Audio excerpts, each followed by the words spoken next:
The only country in the West, the only few countries in the West that can really say that they are liberal countries will be New Zealand, Canada, Sweden, Denmark, Norway. The rest of the West is mostly conservative. But you wouldn't know that because of how the media is biased towards liberals. Because now I've been following now the election results in Germany. All the major media houses in Europe, from France 24 to the BBC, Sky News, Channel 4, and these other ones who are based in Germany, they are all liberal. I don't even think there's a single liberal person in these news organizations.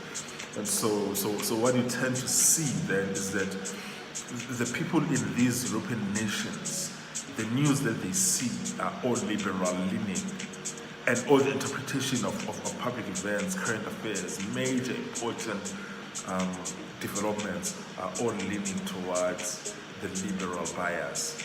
And that's very unfortunate, because most of these people in these countries, even in liberal cities like London and Paris and Berlin, most people are conservative. Yeah, so, but I find it very exciting. I find it very exciting because Germany is the undisputed leader of Europe. So Germany electing a conservative government. Obviously, there still needs to be negotiations for coalition government, because no one has enough power here to govern on their own. But Germany having a conservative government is such a welcome development, and such a welcome surprise. Because then at least we can start to see common sense policies making their way into the EU Commission, into the European Parliament, into the foreign affairs, because Germany and France are the undisputed leaders of Europe. And we know also that France is conservative. We know this.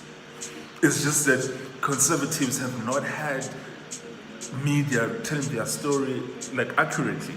In the US, it took a very long time before the conservative news ecosystem developed, starting with Fox News in 1996.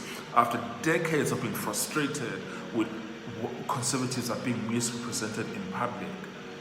And then eventually Fox News was founded in 1996 and became the biggest news station in the US and became the biggest cable channel, bigger than anything, bigger than ESPN, bigger than anything. And then Newsmax came, and One American News came, and then now conservative podcasts. But in order for Europeans to be able to actually see the true story of what their people think and believe, they need to start developing their conservative news ecosystem, which I know that in the UK, for instance, there's this new news channel, GB News, which is new because it's less than 4 years old, and it's important to have platforms like that, because conservatives are not being represented properly in the news space.